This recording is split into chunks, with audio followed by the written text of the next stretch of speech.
हरियाणा में बीजेपी कितनी भी कोशिश कर ले, लेकिन इस बार उसके लिए चुनाव जीतना बेहद मुश्किल हो चुका है। सवाल यही है कि बीजेपी की हार सम्मानजनक होगी या फिर उसे मिलने वाली सीटें एक अंक में ही सिमट जाएंगी, क्योंकि जमीन पर उसके खिलाफ जबरदस्त गुस्सा देखा जा रहा है। तो बीजेपी की अपनी तरफ से पूरी कोशिश कर रही है कि बांटो और जीतो। दरअसल बीजेपी जाट समाज के वोटों के बंटवारे की कोशिश में है, लेकिन इसके उलट जाट एकजुट नजर आ रहे हैं और कहीं ऐसा ना हो कि जाट वोट एक तरफा होकर कांग्रेस को फायदा पहुंचा जाए। तो इस स्पेशल रिपोर्ट में हम इसी पर बात करेंगे कि आखिर कैसे बीजेपी जाट समुदाय को बांटने की कोशिश में लगी हुई है, क्या है बीजेपी की रणनीति, और सबसे बड़ा सवाल, क्या पार्टी की ये कोशिश हो पाएगी कामयाब। नमस्कार, मैं हूं अंशिता। तो हरियाणा की सत्ता में 10 साल से बैठी बीजेपी के लिए तीसरी बार सत्ता में आना चुनौती बना हुआ है। वैसे चुनौती तो इस बार लोकसभा चुनाव में भी थी, लेकिन सहयोगी दलों के सहारे से बीजेपी सरकार बस चला रही है। क्या पता कब सहयोगी दल अपना सहयोग वापस ले लें और सरकार धड़ाम से गिर जाए। खैर, केंद्र में तो जैसे तैसे सरकार बना ली, लेकिन हरियाणा में तो दूर दूर तक कोई आसार नजर नहीं आ रहे हैं। यही वजह है कि पार्टी तिकड़म में लगा रही है। सबसे पहले मनोहर लाल खट्टर को हटाया। बीजेपी को लगा कि खट्टर को हटाने से फायदा होगा, जो किसान नाराज हैं वो बीजेपी के साथ आ जाएंगे, जो जाट नाराज हैं वो बीजेपी के साथ आ जाएंगे। लेकिन लोकसभा चुनाव में बीजेपी के इस दांव का कोई असर नजर नहीं आया, बल्कि कहें कि फेल ही हो गया। इसके साथ ही हरियाणा में जीत का परचम लहराने के लिए बीजेपी ने अब जबरदस्त प्लान बनाया है। मतलब अब हरियाणा विधानसभा चुनाव पर बीजेपी का फोकस है। जेजेपी ने चुनाव से पहले बीजेपी से गठबंधन तोड़ दिया। अब आप में से कुछ लोग कहेंगे कि गठबंधन बीजेपी ने नहीं तोड़ा है, जेजेपी ने तोड़ा है, तो इसमें बीजेपी की प्लानिंग क्या है? उल्टा इस गठबंधन के टूटने से तो बीजेपी को झटका ही लगा है। तो ऐसा क्यों कहा जा रहा है कि बीजेपी ने कोई प्लानिंग की है? लेकिन राजनीति के जानकारों का ऐसा मानना नहीं है, बल्कि उनका मानना है कि बीजेपी के इशारे पर ही ये गठबंधन तोड़ा गया है, और कांग्रेस भी ऐसा ही दावा कर रही है। तो आखिर क्यों ऐसे दावे हो रहे हैं, इस पर आगे चर्चा करेंगे। पहले कांग्रेस के सांसद दीपेंद्र हुड्डा ने जो दावा किया है या जो आरोप लगाया है, उस बयान को सुन लेते हैं। हमारी बेटियों को दिल्ली की सड़कों पर घसीटवाने वाली है सरकार। आज पूरे हरियाणा प्रदेश में सबने बदलाव, इस सरकार को बदलने का मन बनाया है। कहते थे डबल इंजन, खट्टर दुष्यंत का डबल इंजन, कहते थे कि नहीं कहते थे? डबल इंजन फेल हो गया कि नहीं हो गया? इंजन रह गए, डब्बे चले गए।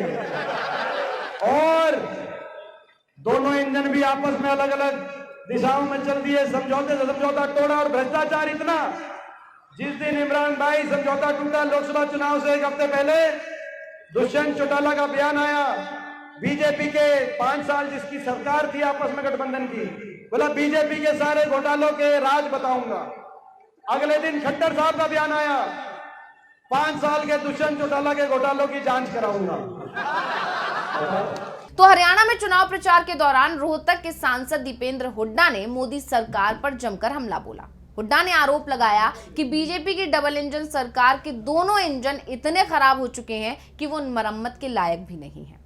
यानी कांग्रेस का दावा है कि ये जो गठबंधन टूटा है, ये महज दिखावा है। बीजेपी ने ये रणनीति सिर्फ जाटों को बांटने के लिए बनाई है। हुड्डा ने आरोप लगाया कि बीजेपी की डबल इंजन सरकार के दोनों इंजन इतने खराब हो चुके हैं कि वो मरम्मत के लायक नहीं है।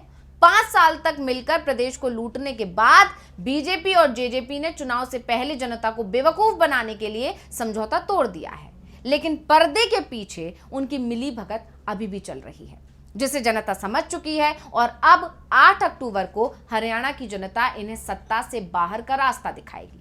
बीजेपी जनता के गुस्से को जानती है, इसलिए उसने साजिश रची है और इस बार फिर से वोट कटवा पार्टियों और निर्दलियों को चुनाव में उतार दिया है। मतदाताओं को इनसे बचकर रहना है। दीपेंद्र हुड्डा ने कहा कि 10 साल में बीजेपी ने हरियाणा को विकास की पटरी से उतार दिया है और बेरोजगारी, महंगाई, अपराध, पलायन, नशाखोरी, भ्रष्टाचार देश में नंबर 1 बना दिया है। इसी के साथ हुड्डा ने भाजपा पर युवाओं, किसानों की अनदेखी करने का भी आरोप लगाया। हुड्डा ने कहा, देश के इतिहास में किसानों का इतना अपमान नहीं हुआ जितना आज भाजपा सरकार में किसानों का अपमान किया गया है। इस सरकार ने 750 किसानों की जान ले ली। भाजपा सरकार ने किसान, मजदूर, व्यापारी, कर्मचारी, आंगनबाड़ी वर्कर, आशा वर्कर, सरपंच, खिलाड़ी समेत हर वर्ग का अपमान किया। 5000 स्कूल बंद कर दिए हैं, जिन्हें बचाने के लिए छोटे छोटे स्कूली बच्चों को भी धरने पर बैठना पड़ा। दीपेंद्र हुड्डा के अलावा कांग्रेस के तमाम नेता बीजेपी पर यही आरोप लगा रहे हैं, लेकिन अब यह समझना जरूरी है कि दीपेंद्र हुड्डा के इस दावे के पीछे की कहानी क्या है। तो अब उस कहानी को भी समझ लेते हैं। दरअसल जेजेपी ने सांसद चंद्रशेखर आजाद की पार्टी आजाद समाज पार्टी से गठबंधन किया है। वहीं दूसरी तरफ आईएनएलडी, जो कि बीजेपी की ही सहयोगी रही है, उसने बसपा से गठबंधन किया है। अब जेजेपी जाटों पर केंद्रित राजनीति करती है और वहीं आजाद समाज पार्टी दलितों की राजनीति करती है, और इसी तरह आईएनएलडी और बीएसपी भी हैं। यानी आईएनएलडी भी जाटों की राजनीति करती है और बसपा दलितों की राजनीति करती है। बिल्कुल एक जैसा गठबंधन है चारों इन दलों का। और बीएसपी को तो बीजेपी की बी टीम ही माना जाने लगा है। जिस तरह से मायावती एकदम शांत हो गई हैं, किसी भी मामले में प्रतिक्रिया नहीं देती हैं, उसे लेकर विपक्ष उन्हें बीजेपी की बी टीम कहता है। विपक्ष तो यहां तक आरोप लगाता है कि मायावती को बीजेपी ने जांच एजेंसियों का डर दिखाकर चुप कर दिया है। इसलिए जैसे ही बीएसपी का इनेलो से गठबंधन हुआ, दावा किया जाने लगा कि यह गठबंधन भी बीजेपी के इशारे पर हुआ है और इन दोनों गठबंधन का मकसद सिर्फ जाट और दलित वोटों को काटना ही है। अब सिर्फ दीपेंद्र हुड्डा ने ही नहीं, राहुल गांधी ने भी इशारों में बीजेपी पर यही आरोप लगा दिया।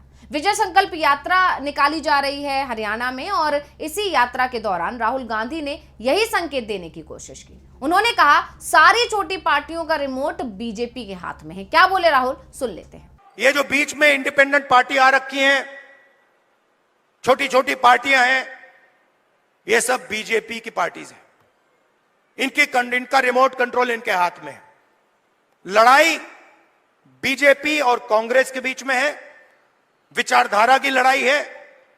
एक तरफ न्याय, दूसरी तरफ अन्याय, एक तरफ किसानों का हित, गरीबों का हित, मजदूरों का हित, और दूसरी तरफ अदानी जी और अंबानी जी जैसे लोगों का फायदा। तो राहुल गांधी ने भी इशारों में कह दिया कि जेजेपी और बीजेपी का जो गठबंधन टूटना है वो सिर्फ और सिर्फ एक दिखावा है। इतना ही नहीं, कांग्रेस तो ये भी आरोप लगा रही है कि जो नेता अभी निकाले गए हैं बीजेपी की तरफ से, 8 नेताओं को जो निकाला गया है क्योंकि वो निर्दलीय चुनाव मैदान में उतरे हैं, ये सब भी एक दिखावा है। ऐसा करके बीजेपी सिर्फ जनता में ये संकेत देने की कोशिश कर रही है कि इन नेताओं का हमसे कोई लेना देना नहीं है, और अगर ऐसा हो जाएगा तो जो नाराज जनता है वो इनको वोट देगी और उसके बाद सब एक साथ आ जाएंगे। ऐसा कांग्रेस आरोप लगा रही है और राजनीतिक जानकारों का भी यही मानना है कि ये सब जो हुआ है वो कहीं ना कहीं सिर्फ और सिर्फ जनता को बहकाने की कोशिश की गई है। क्योंकि बीजेपी जानती है कि कांग्रेस को हराना है तो जाटलैंड कहे जाने वाले हरियाणा में जाट वोटरों को बांटना जरूरी है। जाट वोटर बटेंगे तभी बीजेपी को फायदा होगा, क्योंकि पार्टी जानती है कि राज्य में उससे सबसे ज्यादा कोई अगर नाराज है तो वो जाट ही नाराज है। राज्य में जाटों की आबादी लगभग 25% है। ऐसे में अगर जाट एक तरफा हो गए तो बीजेपी के लिए सत्ता में आना नामुमकिन है। इसलिए पार्टी का पूरा फोकस है कि जाट वोट कट जाएं। अब क्योंकि वो अपने पाले में तो ले नहीं सकती, वो खुद तो वोट ले नहीं सकती जाटों के, इसलिए वो इन्हें जाटों को बांटने की कोशिश कर रही है। क्योंकि वो पहले ही समझ चुकी है कि जाट बीजेपी को वोट नहीं देंगे, इसलिए उसने ये चाल चली है। आरोप लग रहे हैं कि जेजेपी और इनेलो को बीजेपी ने जाट वोट काटने के लिए ही काम पर लगा दिया है, और वहीं बसपा दलित वोट काटेगी, क्योंकि राज्य में सबसे ज्यादा आबादी इन दोनों की ही है और बीजेपी को इन दोनों की नाराजगी से नुकसान होने का डर भी सता रहा है। राज्य में दलितों की कुल आबादी की अगर बात करें तो वो लगभग 21% है, और दलितों को लुभाने के लिए ही बीजेपी ने कुमारी सैलजा की उपेक्षा का मुद्दा भी जोर शोर से उठाया, खूब भुनाया। यही नहीं, बीजेपी उन 17 सीटों पर फोकस कर रही है जहां दलित आबादी अच्छी खासी है। खासकर कुछ सीटें तो ऐसी हैं जहां दलित निर्णायक भूमिका में है। बीजेपी ये दिखाने की कोशिश कर रही है कि कांग्रेस के राज में दलितों पर अत्याचार हुए हैं, जिससे बीजेपी को फायदा हो सके। बीजेपी पहले ही मानकर चल रही है कि वो इस बार चुनाव हार गई है, और इसको लेकर दीपेंद्र हुड्डा ने तंज भी कसा है। क्या कहा है, सुन लेते हैं।